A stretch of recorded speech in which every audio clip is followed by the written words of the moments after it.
नमस्कार, मैं हूं मनीष कुमार। स्वागत करता हूं आप सभी का आपके अपने YouTube channel H K knowledge and more पर। मैं बात करने जा रहा हूं सेल डिवीज़न के थर्ड वीडियो के माध्यम से माइटोसिस डिवीज़न के बारे में, समसूत्री विभाजन के बारे में। इससे पहले मैंने माइटोसिस को बताया था, माइटोसिस कैसे होता है, उसके पहले सेल साइकिल के बारे में चर्चा किया था मैंने, तो बहुत अच्छे से उसको तैयार कर लीजिएगा। उसके बाद मैं आता हूँ समसूत्री विभाजन और माइटोसिस डिवीज़न में। जैसा आप सभी जानते हैं कि जो माइटोसिस डिवीज़न होता है, इसको सबसे पहले एनिमल सेल में एक साइंटिस्ट थे, डब्ल्यू फ्लेमिंग। एनिमल सेल में डब्ल्यू फ्लेमिंग नामक साइंटिस्ट ने, एनिमल सेल में डब्ल्यू फ्लेमिंग नामक साइंटिस्ट ने 1882 में जंतु कोशिका में केंद्रक विभाजन का अध्ययन किया था। उन्होंने समसूत्री विभाजन शब्द का प्रयोग किया था। ये शब्द भी इन्हीं के द्वारा दिया हुआ है। किनके द्वारा दिया हुआ है? ये डब्ल्यू फ्लेमिंग के द्वारा दिया हुआ है, याद रखेंगे। माइटोसिस शब्द का उपयोग कोशिका विभाजन के ऐसी विधि के लिए किया जाता था जिसमें न्यूक्लियो प्रोटीन के धागे, या जिसको हम लोग क्रोमैटिन कहते हैं, वो पहले लंबाई में बढ़ती है। पूरी लंबाई में क्रोमैटिड का विभाजन होता है और अंत में ये दो धागे अर्थात डॉटर सेल में डिवाइड हो जाती है, 2 डॉटर सेल में डिवाइड हो जाती है। क्लियर है? तो क्रोमैटिड्स का विभाजन होना और 2 डॉटर सेल्स का बनना, ये समसूत्री विभाजन की प्रमुख विशेषता है। इस विभाजन में प्रायः देखने को मिलता है कि माइटोसिस डिवीज़न में ज़्यादातर देखने को मिलेगी नहीं, बल्कि कम्प्लीटली ये माइटोसिस डिवीज़न आपको सोमैटिक सेल में देखने को मिलेगा। किसमें? सोमैटिक सेल में देखने को मिलेगा, अर्थात दैहिक कोशिका बोलते हैं जिसको, उसमें देखने को मिलती है। इसी के द्वारा जीव शरीर की शारीरिक वृद्धि होती है, आपको पता होना चाहिए। ठीक है, जीव शरीर की वृद्धि अगर किसी के कारण होती है तो होता है माइटोसिस डिवीज़न के कारण।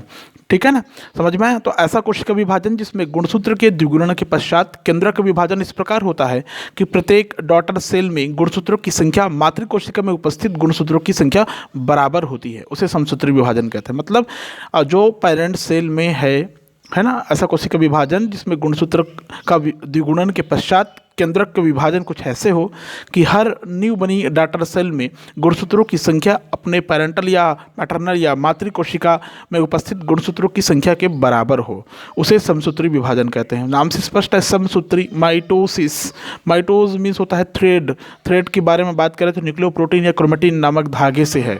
ठीक है ना, उसमें विभाजन होता है। और कैसे बनता है? जितना पेरेंट में है उतना ही आपको संतति कोशिका, या ये कहें कि पुत्री कोशिका में या डॉटर सेल में आपको उतने ही क्रोमोसोम आपको दिखाई देगा।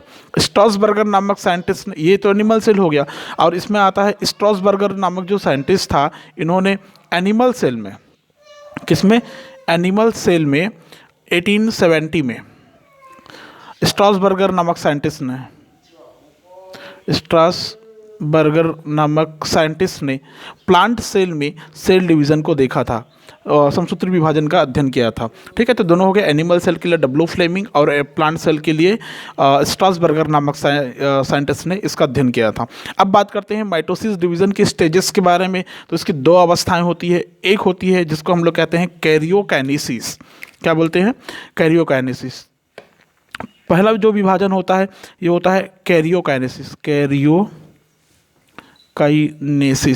ठीक है। और दूसरा जो विभाजन होता है ये होता है साइटोकाइनेसिस,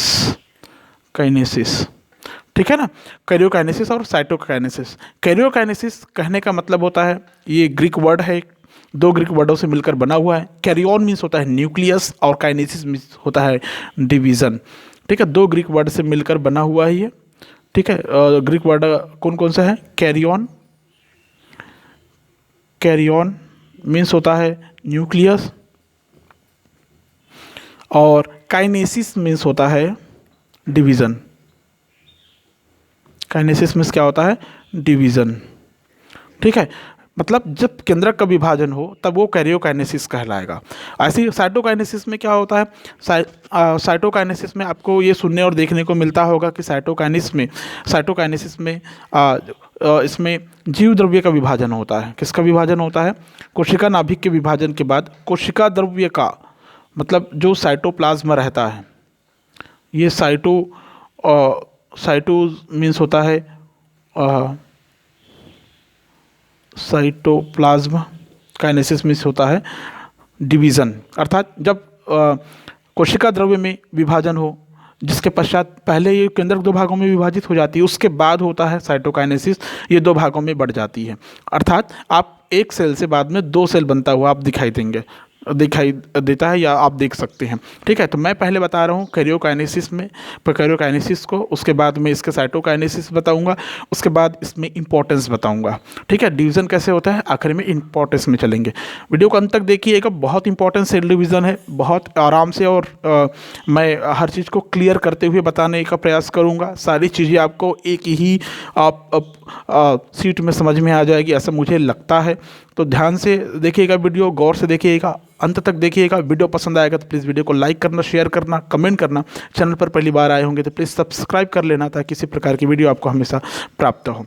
चलिए कैरियोकाइनेसिस के स्टार्ट करता हूँ मैं। केंद्रक के विभाजन को हम कैरियोकाइनेसिस कहते हैं। इसकी 4 उपावस्था होती है, मतलब इसकी 4 अवस्था होती है, याद रखना। कौन कौन सी अवस्था है इसकी, ये पहले मैं यहाँ पर लिखता हूँ और उसी को डायग्रामेटिक आपको क्लियर करने की कोशिश करूँगा। इसमें जो पहली अवस्था होती है, इस पहली अवस्था का नाम है प्रोफेज। क्या है? प्रोफेज। ठीक है, वैसे कैरियोकाइनेसिस के पहले क्या होता है? इंटरफेज होता है, आपको पता होना चाहिए। कैरियोकाइनेसिस और साइटोकाइनेसिस के पहले इंटरफेज अवस्था होती है, मतलब केंद्रक विभाजन के पूर्व जो अवस्था होती है। अगर मैं इसको दूसरा नंबर में अगर लिखूं तो पहली अवस्था में होता है इंटरफेस। ये इंटरफेस के लिए मैंने एक वीडियो पहले ही पोस्ट कर रखा है, आप इसको देख सकते हैं। इंटरफेस में क्या होता है? सेल डिवीज़न से संबंधित सभी प्रकार के मटेरियल्स का फॉर्मेशन, डुप्लीकेशन अगर होना है तो उसका डुप्लीकेशन, आवश्यक पदार्थों का निर्माण कैरियोकाइनेसिस इंटरफेस में हो जाता है। तब जाके कोशिका प्रवेश करती है, सेल डिवीज़न के लिए अपने आप को प्रस्तुत करती है, अर्थात कैरियोकाइनेसिस अवस्था में जाती है, जिसकी पहली अवस्था होती है, उपावस्था होती है प्रोफेज। ठीक है ना। प्रोफेज में होता क्या है? देखिए, केंद्रक का विभाजन प्रोफेज अवस्था से ही शुरू होता है। ठीक है, मतलब पूर्वावस्था बोलते हैं इसको हिंदी में। पूर्वावस्था से इसका विभाजन प्रारंभ होता है। इस अवस्था में मुख्य रूप से क्या होता है? क्रोमैटिन धागों का कॉइलिंग होता है। कहने का मतलब जो क्रोमैटिन नेट आपको देखने को मिलता है उसका कुंडलीकरण होता है। क्या होता है? कुंडलीकरण होता है। अगर मैं इस एक डायग्राम आपको क्लियर करूं तो आपको इंटरफेस में कैसे दिखाई देगा। देखो, एक सेल है, ये एक सेल। ठीक है, इस सेल मेम्ब्रेन के अंदर एक और स्ट्रक्चर आपको ऐसे दिखाई देगा। ये बड़ा सा हम न्यूक्लियस बना रहे हैं, ध्यान रखेंगे आप लोग। ठीक है, इस न्यूक्लियस में ऊपर की तरफ आपको सेंट्रोसोम मिलेगा। तो ये मैं एक थोड़ा सा नामांकन कर देता हूँ। ये होता है सेल मेम्ब्रेन। ठीक है, ये होता है सेंट्रोसोम। ठीक है, उसके बाद ये जो संरचना है ये है न्यूक्लियस। ठीक है, और इसके चारों तरफ न्यूक्लियस की संरचना है, और ये इसके चारों तरफ जो मेम्ब्रेन है इसको न्यूक्लियर मेम्ब्रेन कहते हैं। ठीक है, न्यूक्लियर मेम्ब्रेन के अंदर आपको थ्रेड लाइक स्ट्रक्चर में, कौन से स्ट्रक्चर में? थ्रेड लाइक स्ट्रक्चर में इस प्रकार आपको गुथा हुआ, चारों तरफ फैला हुआ, बिखरा हुआ ऐसे नेट दिखाई देगा, एक जाल दिखाई देगी। इसको बोलते हैं हम लोग क्रोमैटिन नेट। क्या बोलते हैं? Chromatin net. ठीक है, और इसमें एक केंद्रक दिखाई देता है आपको अंदर की तरफ, यहाँ पर ऐसे। तो ये जो संरचना, ये स्ट्रक्चर है, इसको बोलते हैं न्यूक्लियोलस। तो ये एक पूरा स्ट्रक्चर समझ लीजिए आप केंद्रक का, सेल का। अब सेल की स्ट्रक्चर ये इंटरफेस अवस्था में आपको पूरा दिखाई देता है। अगर मैं इसको नॉमिनेट कर दूं तो ये है इंटरफेस तैयारी की अवस्था में इतना सारी चीज़ रेडी हो जाता है। उसके बाद में ये कोशिका प्रवेश करती है प्रोफेज में। प्रोफेज के दौरान अभी आपने सुना था कि सबसे पहले क्रोमैटिन धागों का कुंडलीकरण होता है। तो कुंडलीकरण तो पहले ही हो गया, तो कुंडलीकरण होता है। इस अवस्था के अंत तक न्यूक्लियर मेम्ब्रेन और न्यूक्लियोलस समाप्त हो जाती है। मतलब इसको हम तीन प्रोसेस में इसका स्टडी करते हैं। एक स्ट्रक्चर मैं यहाँ पर ड्रा करने जा रहा हूँ। एक स्ट्रक्चर जो दिखाई दे रहा है, इसमें आपको पहली, इसको हम लोग अर्ली स्ट्रक्चर कहते हैं, अर्ली प्रोफेस कहते हैं। क्या कहते हैं? अर्ली प्रोफेस कहते हैं। अर्ली प्रोफेस में आपको क्या देखने को मिलेगा? शुरुआत में जो यहाँ पर क्रोमैटिन नेट दिखाई दे रहा है, ये कुंडलीकरण होंगे, कॉइलिंग होंगे। ठीक है, कॉइलिंग होने के बाद में जो न्यूक्लियर मेम्ब्रेन है वो धीरे से समाप्त हो जाएगा, न्यूक्लियोलस भी समाप्त हो जाता है। क्रोमैटिन के जाल है, क्रोमैटिन जो नेटवर्क है ये कुछ थिकनेस वाला हो जाता है, कंडेंस्ड हो जाता है, संघनित हो जाता है। ठीक है, वो संघनित और कंडेंस्ड या मोटे जो धागे हैं वो कुंडलीकृत होकर आकार में छोटे और मोटे होकर एक गुणसूत्र का निर्माण कर लेता है। मतलब इसके अंदर जो आपको स्ट्रक्चर दिखाई देगा वो थोड़ा इस प्रकार से ऐसा दिखाई देगा, ये ऐसा इस प्रकार ऐसा दिखाई देना शुरू कर देगा। समझ में आया? ये इस स्ट्रक्चर में आपको जो सेंट्रोसोम होता है वहाँ पर ऐसा डिवाइड हो जाता है। सेंट्रोसोम दो भागों में ऐसा बढ़ जाता है। ये दो भागों में जो बढ़ता है दोनों के बीच में एक कंटिन्यूअस लाइन होता है। कंटिन्यूअस कर सकते हैं आप, कंटिन्यूअस फाइबर कह सकते हैं इसको। कंटिन्यूअस फाइबर का निर्माण हो जाता है। ये जो बना हुआ है ये है एस्टर कहलाता है यहाँ पर, जिसमें एस्ट्रल बनते हैं, धागेनुमा संरचना बनते हैं। ठीक है, इस दौरान मैंने कहा कि जो क्रोमैटिन नेट है वो थोड़े से मोटे हो जाते हैं, संघनित हो जाते हैं, कुंडलित होकर छोटे और मोटे गुणसूत्र का निर्माण कर लेते हैं। प्रत्येक गुणसूत्र दो सूत्रों से बना हुआ दिखाई देगा जो एक दूसरे से लिपटे हुए दिखाई देते हैं। ठीक है, इन्हें हम क्रोमैटिड या अर्ध गुणसूत्र कहते हैं। क्या कहते हैं इन्हें? क्रोमैटिड या अर्ध गुणसूत्र कहते हैं। जिस स्थान पर दो क्रोमैटिड जुड़े होते हैं उसको सेंट्रोमियर कहते हैं। क्या बोलते हैं उसको? सेंट्रोमियर कहते हैं। मतलब ये जो दाने दिखाई दे रहे हैं ये है सेंट्रोमियर। ठीक है ना, क्या दिखाई देता है? सेंट्रोमियर दिखाई देते हैं। और ये जो थ्रेड लाइक स्ट्रक्चर है इसको बोलते हैं हम लोग क्रोमोसोम। क्या बोलते हैं? क्रोमोसोम बोलते हैं। और यहाँ पर जो न्यूक्लियोलस रहता है ये न्यूक्लियोलस धीरे से डिसअपीयर हो जाते हैं। न्यूक्लियोलस डिसअपीयर हो जाते हैं। ठीक है, डिसअपीयर कहने का मतलब धीरे से विलुप्त हो जाते हैं। समझ में आया? ये अर्ली प्रोफेज में आपको देखने को मिलता है। इसके बाद ये इस कोशिका में गुणसूत्र के चारों ओर प्रोटीन मैट्रिक्स कलेक्ट होना शुरू हो जाता है। क्रोमोसोम बिल्कुल स्पष्ट और कंडेंस दिखाई देता है। ठीक है, स्पष्ट और कंडेंस मतलब बिल्कुल संघनित दिखाई देगा। ये आपको दूसरी अवस्था में देखने को मिलेगा। इसके सेकेंड अवस्था में आपको देखने को मिलेगा। सेकेंड अवस्था ये एक सेल, ठीक है, अंदर का जो न्यूक्लियर मेम्ब्रेन है इस दौरान धीरे धीरे करके विलुप्त होने के कगार पर पहुंच जाएगा। और जो अंदर का जो क्रोमोसोम होगा वो ज़्यादा मोटे और स्पष्ट नज़र आने लगेंगे यहाँ पर। तो ये अवस्था आपको देखने को जो मिलेगी ये होती है मिडिल प्रोफेज में। मिडिल प्रोफेज में समझ में आया? इस दौरान जो न्यूक्लियर मेम्ब्रेन होता है ये न्यूक्लियर मेम्ब्रेन ये डिसअपीयरिंग हो जाता है। डिसअपीयरिंग मतलब धीरे धीरे करके ये विलुप्त होना शुरू कर देता है। और इस दौरान जो एस्ट्रल्स बने रहते हैं ये कंटिन्यूअस लाइन के द्वारा बिल्कुल ऐसा जुड़ा हुआ आपको दिखाई देगा। समझ में आ गया? ठीक है, पूर्वावस्था के अंतिम चरण तक जाते तक न्यूक्लियोलस पूरी तरह से समाप्त हो जाता है। न्यूक्लियर मेम्ब्रेन समाप्त हो जाता है। गुणसूत्र कोशिका की मध्य रेखा इक्वाटोर की ओर आने लगते हैं। मध्य रेखा मतलब सेंटर की ओर आने लगते हैं। जो गुणसूत्र होता है वो सेंटर की ओर आने लगते हैं। मतलब ये हो गया अर्ली प्रोफेज, दूसरा हो गया मिडिल प्रोफेज। और इसके लेट प्रोफेज में क्या होगा? मध्य की ओर आना शुरू कर देता है। मतलब एक सेल है, इस सेल में जो गुणसूत्र बना हुआ है, यहाँ पर मैंने 3 बनाया तो मैं 3 ही से आगे बढ़ूँगा। एक और बना देता हूँ आपको। चलो आपके लिए 4 हो गए। ये देखो 4 गुणसूत्र हैं। ठीक है, तो ये 4 गुणसूत्र क्या होगा? धीरे धीरे करके सेंटर की तरफ आना शुरू कर देंगे। ये 1, ये 2, 3, ये क्रोमेटेड विथ क्रोमोसोम, ये हो गया 4। ऐसे 4। ठीक है, और ऊपर आपने क्या पढ़े थे पहले? ये एस्ट्रल बने हुए रहते हैं, सेंट्रियोल। ठीक है, बीच ये एक धागे से जुड़ा हुआ दिखाई देगा जिसको हम लोग कहते हैं कंटिन्यूअस फाइबर कहते हैं। इसको क्या बोलेंगे? कंटिन्यूअस फाइबर कहेंगे। और ये पूरे के पूरे गुणसूत्र लेट प्रोफेज में इस प्रकार से ऐसा जुड़ता हुआ आपको ये ऐसा जुड़ता हुआ आपको दिखाई देगा। ये इसमें और फिर ये इसमें। ठीक है, समझ में आए? ये जो दिखाई देता है आपको लेट प्रोफेज में दिखाई देता है। किस में दिखाई देता है? लेट प्रोफेज में दिखाई देता है। मतलब मध्य रेखा की ओर आना शुरू कर देते हैं सारे के सारे क्रोमोसोम। एनिमल सेल में सेंट्रियोल 2 भागों में विभाजित होकर अपोजिट पोल पर चले गए हैं। देखिए ये एनिमल सेल अगर हम लोग कहें तो इसमें 2 भागों में विभाजित होकर विपरीत ध्रुवों की तरफ अपोजिट पोल की तरफ चले गए हैं। प्रत्येक डॉटर सेंट्रियोल से स्पिंडल फाइबर निकलते हैं। ये स्पिंडल फाइबर का ही नाम स्पिंडल फाइबर है जो धागे में संरचना दिखाई दे रहा है आपको। प्लांट सेल में सेंट्रियोल का अभाव होता है, आपको पता पता होना चाहिए। उसमें तर्कु तंतु का निर्माण सेंट्रोमियर के द्वारा होता है। प्लांट सेल में तर्कु तंतु का जो निर्माण होता है वो सेंट्रियोल के द्वारा होता है। प्लांट सेल में सेंट्रियोल का अभाव होता है, याद रखेंगे, ठीक है ना। तो एनिमल सेल में सेंट्रियोल है, तो एनिमल सेल में सेंट्रियोल के द्वारा ही तर्कु तंतु का फॉर्मेशन होता है। तो लेट प्रोफेस में आपको समझ में आ गया होगा कि कैसे एक थ्रेड यहाँ पर स्पष्ट क्रोमोसोम के रूप में हमको नजर आने लगता है, ठीक है। अब आगे बढ़ते हैं, ये हो गया प्रोफेस। प्रोफेस के बाद में जो दूसरी अवस्था होती है, मैं इसी में एक स्टेप आगे बढ़ रहा हूँ ताकि आपको सारी चीज़ें क्लियरली समझ में आए, ठीक है। ये ऐसे, ठीक है। इसमें आता है दूसरा स्टेज जो आता है मेटाफेज होता है। क्या होता है? मेटाफेज होता है। इसमें क्या होता है, जो केंद्रक बोलता हूँ, सेल जो होता है मेटाफेज जो कि दूसरी अवस्था होती है, ये था प्रोफेज। ये हो गया पूरा का पूरा प्रोफेज। फर्स्ट स्टेज है तो होता है प्रोफेज।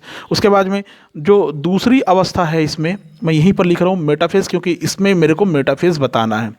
ये हो गया मेटाफेज। मेटाफेज भी ग्रीक वर्ड से बना हुआ है। मेटा मीन्स होता है बिटवीन, फेजिस मीन्स होता है अपीयरेंस। कहने का मतलब जितने भी गुणसूत्र हैं वो कोशिका के मध्य भाग पर आ जाते हैं। इसको बोलते हैं हम लोग मेटावस्था। मेटावस्था का मतलब ही है कि जो दिखाई दे रहा है गुणसूत्र वो सेंटर में आना शुरू हो जाएगा, सेंटर में व्यवस्थित हो जाएगा, ठीक है। तो इसमें क्या होगा, न्यूक्लियर मेम्ब्रेन न्यूक्लियोलस से पूरी तरह से पहले ही खत्म हो गया है। क्रोमोसोम जो होता है कोशिका के मध्य भाग में कलेक्ट होना शुरू हो जाता है। तर्कु तंतु का निर्माण स्पष्ट हो जाता है। तर्कु तंतु के दोनों सिरों को पोल और इक्वेटर कहते हैं। दोनों सिरों को पोल और इक्वेटर कहलाएगा। इक्वेटर पर गुणसूत्र ऐसे व्यवस्थित होते हैं कि क्रोमोसोम सेंट्रोमियर कोशिका के मध्य तल पर और तर्कु तंतु से जुड़ा हुआ दिखाई देगा। इनके क्रोमेटिड्स अपोजिट पोल पर चले जाते हैं, ठीक है। तो देखिए कैसे अपोजिट पोल पर चले जाएंगे। ये हो गया इसका सेंट्रियोल, ये अपोजिट पोल पर चले गए हैं, ठीक है। जो लेट प्रोफेज में जो गुणसूत्र मध्य की ओर आते रहती है और मेटाफेज में आते समय पूरे के पूरे गुणसूत्र सेंटर में ही आ जाते हैं, ठीक है। ये हो गया एक क्रोमोसोम, ठीक है। ये हो गया दूसरा क्रोमोसोम, ये हो गया तीसरा क्रोमोसोम, ठीक है। मैं एक जगह नहीं बन रहा तो मैं नहीं बना रहा हूँ उसको, ठीक है। तो ये क्या होता है, तर्कु तंतु का इसमें निर्माण कर लेता है। ये हो गया तर्कु तंतु का निर्माण। बीचों बीच जो लाइन दिखाई देती है कंटिन्यूस फाइबर कहलाती है। फिर ये ऐसे तर्कु तंतु का निर्माण हो जाता है। मतलब मेटाफेज का मतलब क्या हुआ, सारे गुणसूत्र है वो सेंटर में आके व्यवस्थित हो गए। समझ में आया? किस में आकर व्यवस्थित हो गए? सेंटर में आके व्यवस्थित हो गए। मतलब इसमें क्या हुआ, क्रोमोसोम इन इक्वेटोरियल प्लेट, ऐसा बोलेंगे, क्रोमोसोम इन इक्वेटोरियल प्लेट, मतलब मध्य में आ गई। ये समझ में आ गया ना, मध्य तल में आ गई। और सेंट्रियोल है दो भागों में विभाजित होकर ध्रुवों की तरफ चली गई है। समझ में आया? तो मेटाफेज में यही होता है कि क्रोमोसोम सेंटर में आके व्यवस्थित हो जाती है। उसके बाद में जो थर्ड प्रोसेस आता है इसका मेटाफेज के बाद में, वो होता है मेटाफेज। मेटाफेज के मैं आगे जा रहा हूँ। इसमें थर्ड स्टेज जो देखने को मिलता है, सी नंबर का स्टेज, ये होता है एनाफेज। एनाफेज का मतलब होता है, ये भी ग्रीक वर्ड है और ग्रीक वर्ड से मिलकर बना हुआ है। एना मीन्स होता है अप, और आफ्टर बोलते हैं जिसको हम लोग, ठीक है। अप और आफ्टर कहने का मतलब पश्च या पीछे का, ठीक। फेजिस मतलब स्टेज और अपीयरेंस होता है। मतलब इस अवस्था की मुख्य विशेषता यही होगी कि गुणसूत्र अपने ध्रुवों पर पहुंच जाते हैं। कहाँ पर पहुंच जाते हैं? एनाफेज में गुणसूत्र अपने ध्रुवों पर पहुंच जाते हैं। मतलब अगर मैं यहाँ पर एक ऐसा डायग्राम शो करूँ, थोड़ा सा बड़ा बना रहा हूँ ताकि सारी चीज़ें आपको स्पष्ट दिखाई दे। एनाफेज में क्या होता है, सेंट्रोमियर से, जो मेटाफेज में जो सेंट्रोमियर से जुड़े तर्कु तंतु जो होते हैं आकार में छोटे और मोटे होने लगते हैं। आकार में छोटे और मोटे होने लगते हैं, जिसके कारण गुणसूत्र के सेंट्रोमियर पर एक दबाव उत्पन्न होता है। क्रोमोसोम का जो सेंटर पॉइंट होता है उसको सेंट्रोमियर कहते हैं। सेंट्रोमियर में एक दबाव उत्पन्न होगा, खिंचाव उत्पन्न होगा, जिसके कारण ये दो भागों में बढ़ जाता है। समझ में आया ना कैसे होता है? ये दो भागों में बढ़ता है, दो भागों में विभक्त होगा। सेंट्रोमियर के अलग अलग होने के कारण दोनों सिस्टर क्रोमेटिड्स अलग होकर अपने पोल्स की ओर गति करना शुरू कर देता है। मतलब ये था सेंट्रियोल। इसमें भी दो स्टेज बनेगी तो ज़्यादा क्लियर समझ में आएगा। अगर मैं इसको कहूँ कि अर्ली एनाफेज है, तो अर्ली एनाफेज में पहले क्या होगा, ये पहले दो भागों में बटेगा। क्यों दो भागों में बटेगा? क्योंकि जो स्पिंडल फाइबर रहता है वो छोटे और मोटे होना शुरू हो जाते हैं। मतलब ये छोटे और मोटे होना शुरू हो जाएगा, ये खींचेगा, जिसके कारण दो भागों में बढ़ जाएगा। तो ये एक भाग, ठीक है, से एक सेंट्रियोल का ये एक भाग,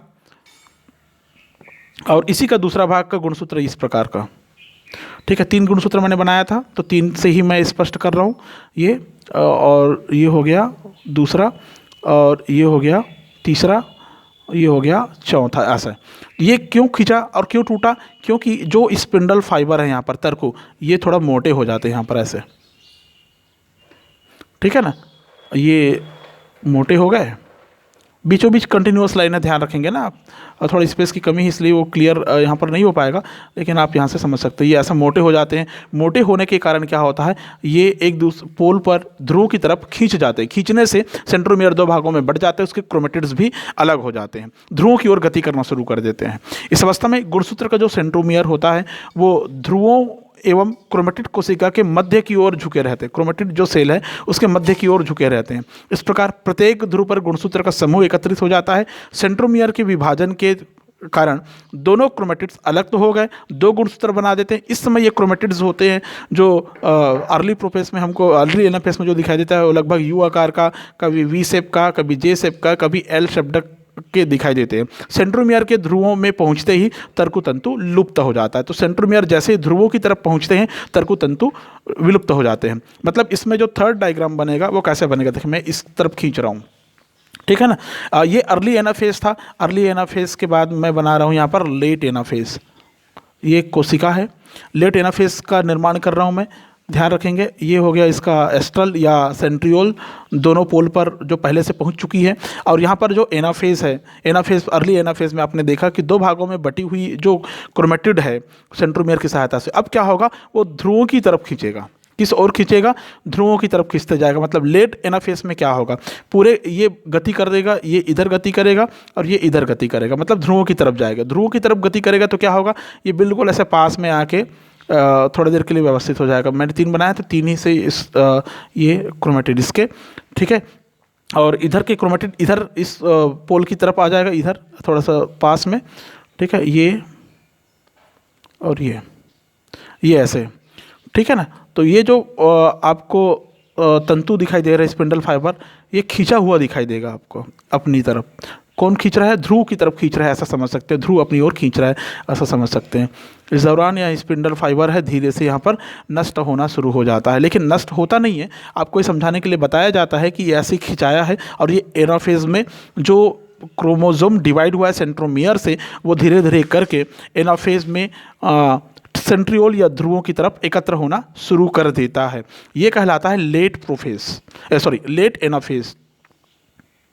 लेट एनाफेज कहने का मतलब यही हुआ पश्चावस्था। मतलब पीछे की ओर चली गई, ऐसा समझ सकते हैं आप थोड़ी देर के लिए। समझ में आया? तो ये हो गया एनाफेज आपका कंप्लीट। उसके बाद में जो फोर्थ पार्ट आता है इसका, डी नंबर मैं यहाँ पर नोट कर रहा हूँ। फोर्थ पार्ट जो होता है एनाफेज के बाद में, वो होता है टीलोफेज। क्या होता है? टीलोफेज। टीलोफेज ये भी ग्रीक वर्ड से बना हुआ है। टीलो मीन्स होता है एंड, फेजिस मीन्स होता है अपीयरेंस। टीलो मीन्स क्या होता है? एंड। एंड मतलब होता है अंत्यावस्था। तो इस अवस्था में क्या होगा? टीलोफेज अवस्था में, एनाफेज अवस्था में तो चले गए। अब क्या होगा? ध्रुव पर एकत्रित जो गुणसूत्र है उसकी चारों ओर एक केंद्रक कला का निर्माण होता है, और केंद्र के अंदर फिर से न्यूक्लियोलस बन जाती है। इसका सार यही है टीलोफेज का, कि ध्रुव पर जो गुणसूत्र आई हुई है, ये इसके चारों ओर एक केंद्रक कला का निर्माण हो जाता है, और केंद्र के अंदर न्यूक्लियोलस बन जाती है। किसका निर्माण होगा? केंद्रक कला का निर्माण होगा और न्यूक्लियोलस बन जाएगी। मतलब इसको भी मैं 2 स्टेज में क्लियर कर दूंगा। देखिए, और इस समय क्या होता है, थोड़ा सा साइटोप्लाज्मिक कंस्ट्रक्शन होता है, क्योंकि दोनों खींचने के कारण ये बीच थोड़ा सा संकुचित हो जाता है, या ये कहें कि यहाँ पर खांच या गर्त बन जाता है। तो इसमें भी 2 स्टेज अर्ली टीलोफेज में, अर्ली टीलोफेज की स्टेज ये ऐसा खांच, ये ऐसा दूसरा खांच, ये इस प्रकार का, ठीक है। ऊपर की तरफ जो पोल है वहाँ पर बिल्कुल पास में चला जाएगा गुणसूत्र। ये सेंट्रियोल था आपका। जो अर्ली प्रोफेस होता है उसमें गुणसूत्र बिल्कुल इससे चिपका हुआ आपको ऐसा दिखाई देंगे, ठीक है ना। ये ऐसा चिपका हुआ दिखाई देंगे एकदम पास में। अब पास में आने के बाद क्या होता है, ये किससे जो हल्का स्पिंडल फाइबर या बीच का लाइन है तो कंटिन्यूअस फाइबर कहेंगे। तो यहाँ पर एक कंस्ट्रिक्शन बनता है, साइटोप्लाज्मिक कंस्ट्रिक्शन बनता है, संकुचन बनता है यहाँ पर। ये होता है अर्ली टीलोफेज। ठीक है ना। अर्ली टीलोफेज के बाद में आता है लेट टीलोफेज। लेट टीलोफेज में सारी चीज़ें क्लियर हो जाएंगी। टीलोफेज में जैसा मैंने बताया था कि इसमें जो क्रोमोसोम अर्ध गुणसूत्र जो अपने अपने ध्रुवों की तरफ आई हुई है उसके चारों तरफ न्यूक्लियर मेम्ब्रेन बन जाता है। फिर से किसका निर्माण हो जाता है? केंद्रक कला का निर्माण हो जाता है। मतलब दोनों ध्रुवों पर उपस्थित गुणसूत्र के डीएनए के प्रोटीन का जल अपघटन हो जाता है, जिसके कारण गुणसूत्र धागे के समान फिर से दिखाई देना शुरू कर देता है। गुणसूत्र में उपस्थित कुंडलियाँ समाप्त हो जाती है और गुणसूत्र पुनः क्रोमैटिन जाल बना देती। कुंडली जो बना हुआ है ये न्यूक्लियर मेम्ब्रेन बनते ही समाप्त हो जाती है, जिसके कारण क्रोमैटिन जाल बन जाती है। न्यूक्लियोलस और न्यूक्लियर मेम्ब्रेन फिर से बन जाते हैं। स्पिंडल फाइबर पूरी तरह से लुप्त हो जाते हैं और टीलोफेज के अंत तक कोशिका के अंदर 2 केंद्रक बन जाते हैं। प्रत्येक केंद्रक में गुणसूत्रों की संख्या मातृ कोशिका में उपस्थित गुणसूत्रों की संख्या के बराबर हो जाती है। ठीक है, तो इसका लेट टीलोफेज का डायग्राम मैं यहाँ पर ड्रा कर रहा हूँ, आप बहुत अच्छे से समझ पाएंगे इसको। ये ठीक है, यहाँ पर कंस्ट्रिक्शन काफ़ी बढ़ जाता है।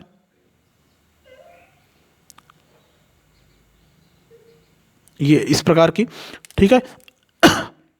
ये हो गया इसका सेंट्रोमियर। सेंट्रोमियर समझ में है। अब यहाँ पर इस जगह पर जो गुणसूत्र आई हुई है, गुणसूत्र आई हुई है, क्रोमैटिड जो आई हुई है इस प्रकार, इधर भी ऐसे गुणसूत्र जो आई हुई है,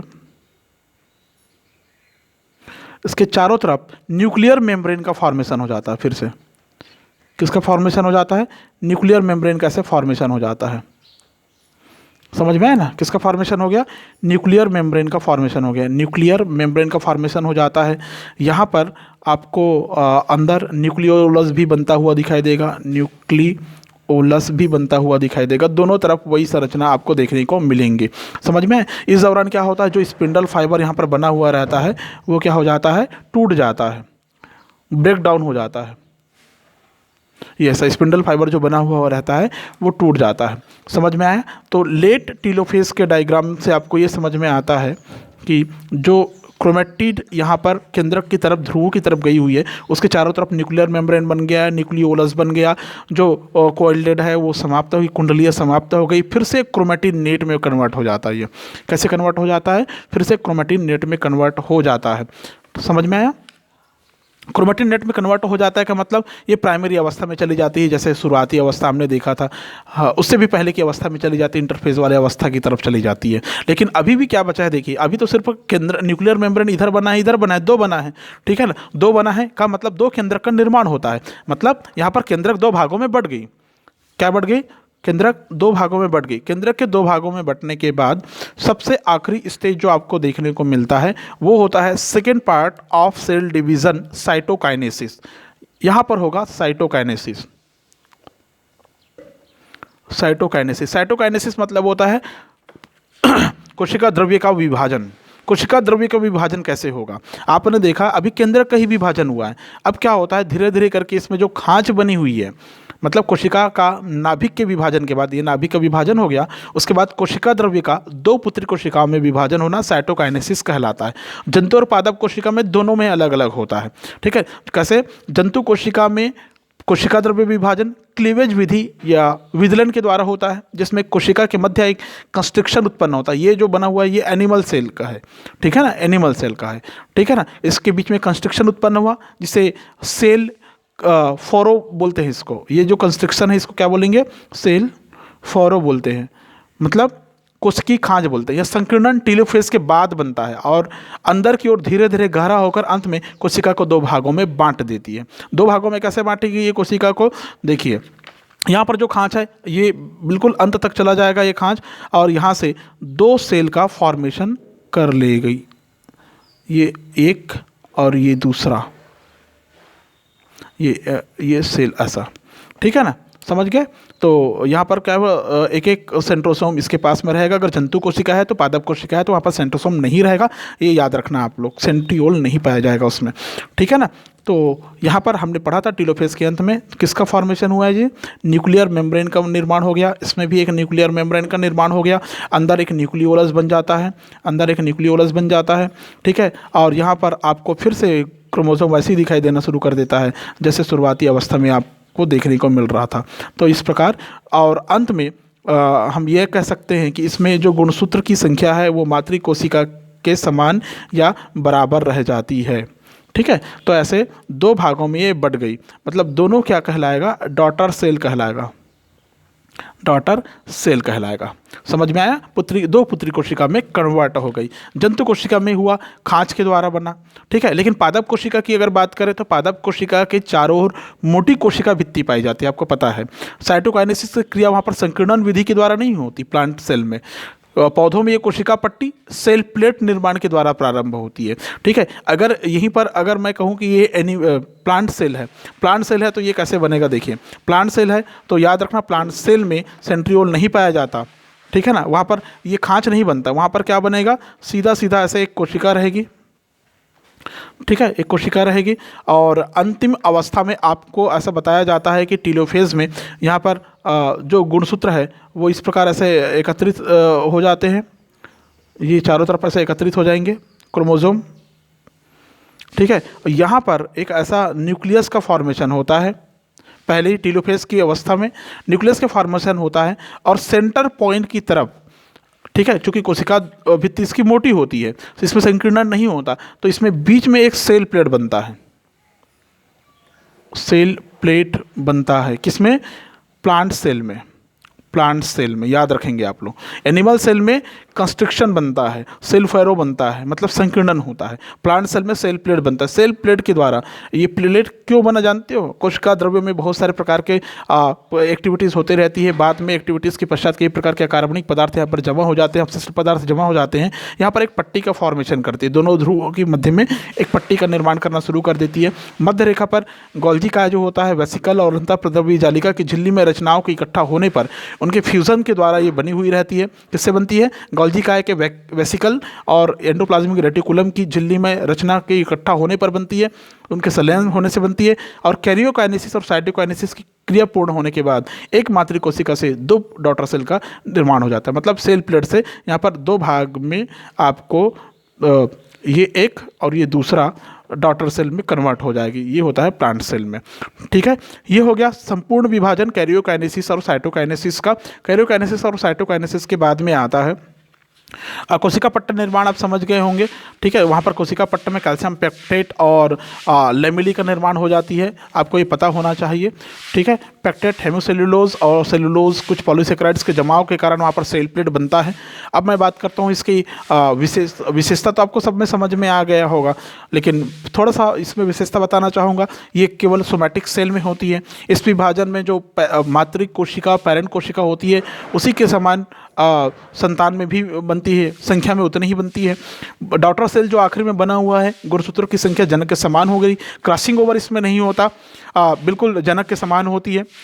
इसके द्वारा शरीर की वृद्धि होती है, ऊतक की वृद्धि होती है। अगर आपको कोई कभी चोट लगती है, घाव लगती है, तो इसके द्वारा घाव भरता है। इस विभाजन के कारण आनुवांशिक शुद्धता बनी रहती है। ठीक है, अब बात कर, क्योंकि इसमें क्रॉसिंग ओवर नहीं हो रहा है इसीलिए इसमें आनुवांशिक शुद्धता बनी रहती है। अब बात करते हैं सिग्निफिकेंस ऑफ माइटोसिस के बारे में, महत्व क्या है इसका, तो जान लीजिए। इसके द्वारा शरीर का निर्माण होता है, सीधी सी बात, वृद्धि और विकास के लिए अत्यंत आवश्यक होता है। निम्न श्रेणी के जो पौधे और जंतु होते हैं जो अर्धगुणित और हैप्लॉइड होते हैं, समसूत्री विभाजन के द्वारा ही रिप्रोडक्शन या प्रजनन की प्रक्रिया को संपन्न करते हैं। विभाजन के बाद बनने वाली दोनों कोशिकाएं आनुवांशिक रूप से एक समान होती है, जीवों में आनुवांशिक विशिष्टता को बनाए रखने में सहायक होती है, गुणसूत्रों की संख्या के संतुलन में सहायक होती है, केंद्रक कोशिका द्रव्य संतुलन को बनाए रखती है। घाव के स्थान पर मातृ कोशिकाओं का प्रतिस्थापन समसूत्री विभाजन से बनी नई कोशिकाओं के द्वारा होता है। ठीक है ना, समझ में आए। शरीर में आरबीसीएस अर्थात रेड ब्लड कार्पल्स और डब्ल्यूबीसीएस अर्थात वाइट ब्लड कार्पल्स, ये कोशिकाएं निश्चित समयांतराल के बाद नष्ट होती रहती है, जिसकी भरपाई कोशिकाओं के माइटोसिस डिवीजन के द्वारा होता है, कोशिकाओं में होने वाली माइटोसिस डिवीजन के द्वारा होता है। जीवों में कैंसर नामक रोग अनियंत्रित माइटोसिस का ही प्रतिफलन है, मतलब लगातार अवांछनीय अगर डिवीजन हो तो वो बन जाता है कैंसर। ठीक है, तो ये हो गया इसका सिग्निफिकेंस, ये हो गया इसका महत्व। अच्छे से तैयार कर लीजिएगा। वीडियो पसंद आया प्लीज़ वीडियो को लाइक करें, शेयर करें, कमेंट करें। चैनल पर पहली बार है प्लीज़ सब्सक्राइब कर लें ताकि इसी प्रकार की वीडियो आपको हमेशा प्राप्त हो। Thank you so much.